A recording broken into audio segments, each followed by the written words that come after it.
Matt, I think frustrating is probably the best way to describe that one. From start to finish, look, they came here with a clear game plan to frustrate, to deny, and it's worked to an absolute T, and we probably allowed it to work to a certain extent. The goal's a really poor goal in relation to the context of the game. If it stays 0-0 for longer, we don't have to force so much, and we don't have to go through as many bodies, but it was pretty clear any time in the game was going to be taken out by the opposition, and we didn't have it in terms of our play and our bodies today to really break them down. We actually started the game pretty well, should have had a penalty, another poor decision goes against us, but then that seems a long time ago right now. Like I said, first half was a pretty good performance, maybe should have been a goal up or two, but as soon as Cheltenham got that goal they just sat back and we couldn't break through. Yeah, that's a frustrating aspect for myself. Look, in terms of the 0-0 game and the 0-0 feel, the moment we gave them something to cling on to, they clinged on to it for absolute life, so you have to give them credit in relation to that, and we had to defend that moment better. It was a really long phase of play. It started with a throw in near to my right hand side and went back and forth on the side to the pitch. We've just become a little bit soft on the outside of the pitch, letting crosses in our box and letting play come back inside us. So that's uncharacteristic of ourselves, and I'll have to address that. And then we were just facing not an uphill task, but really trying in desperation to create any openings, and there were very few openings to call upon really, but also very few moments of quality. Do you think we're perhaps a little bit naive to their tactics this afternoon?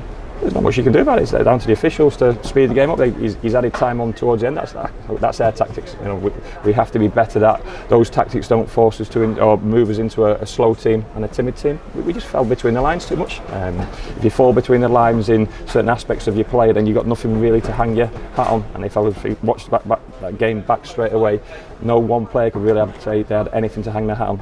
Watch one player did something really well in the game, and the game's forced us into that. So certainly some of those boys will learn from that. It's not the end of the world. We just lost a game of football. Of course, we were without two key players, Giovanni Brown and Pierce Sweeney, before this game. Do you think we missed them a bit too much today? You can say we missed them. If we started the way we did in terms of actual goal return off the back of the start, then you wouldn't say we missed them. We missed probably Pierce in terms of our fluid play down that right hand side. Very little clean service for Jake Caprice and Josh Key and Josh Cole even towards the end, and Pierce sometimes does that, but he also gives you an extra delivery option. Certainly the higher pitch you get, Giovanni's the one who can create and has got a little bit of control, but the squad has to be utilised. I've said time and time again, we're only a couple of injuries away from not dire straits, but a really weak squad in terms of what we've got, so that probably was on show to some extent today. Well done to Sonny Cox with his debut. He actually looked quite bright when he came on. Others need to learn how they can make themselves selectable. I was going to mention Sonny Cox, actually. It's just another proud moment for the academy that he's come on towards the end of really proud moment. But that shows where we are, Craig. Shows where we are at the club in terms of trying to compete in League One. Sodslow, our best chance of the game, fell to kegs at the end, and Sonny's almost taking it off his toe, a yard out from the line. That's not Sonny's fault. That was just the moment in the game and the desperation we had to try and break the deadlock against us. But he'll be better for that. Great experience for him, and great experience for the rest of the group. It won't always be a game like Wycombe and Port Vale. It takes two to tango, and we certainly didn't have that from the opposition today. Results like this, I imagine it's just another big lesson in League One for your squad. Yeah, it'd be interesting how many teams set up against us like that.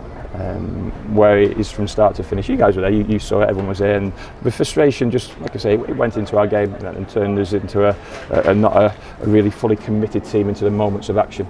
There wasn't enough moments of action, partly for our own doing, partly through to the opposition, partly due to the officiating. They were incredibly poor today, and even in the first half when the opposition wasn't stopping the game, it felt like the referee was stopping the game for no reason whatsoever. So that's my only feedback to him.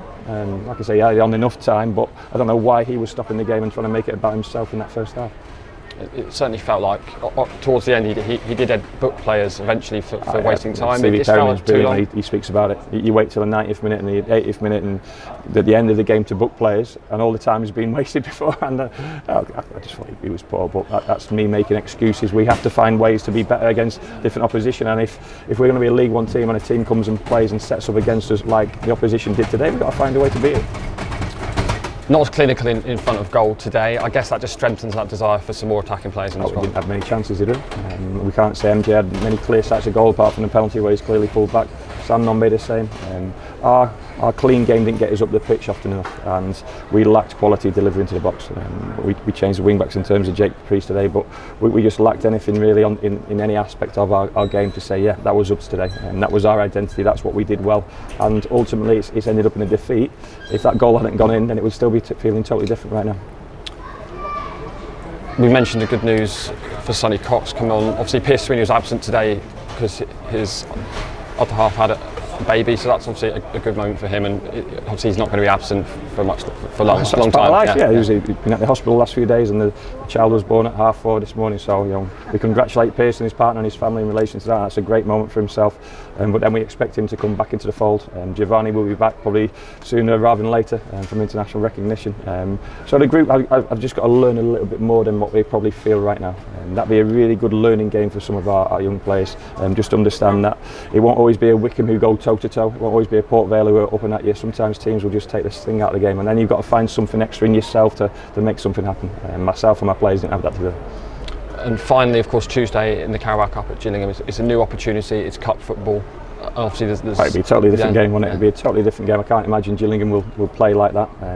They'll go for us, which will allow us to play hopefully our type of football. We'll have to withstand a different type of challenge, but one we'll look forward to. A fantastic opportunity to get in the third round.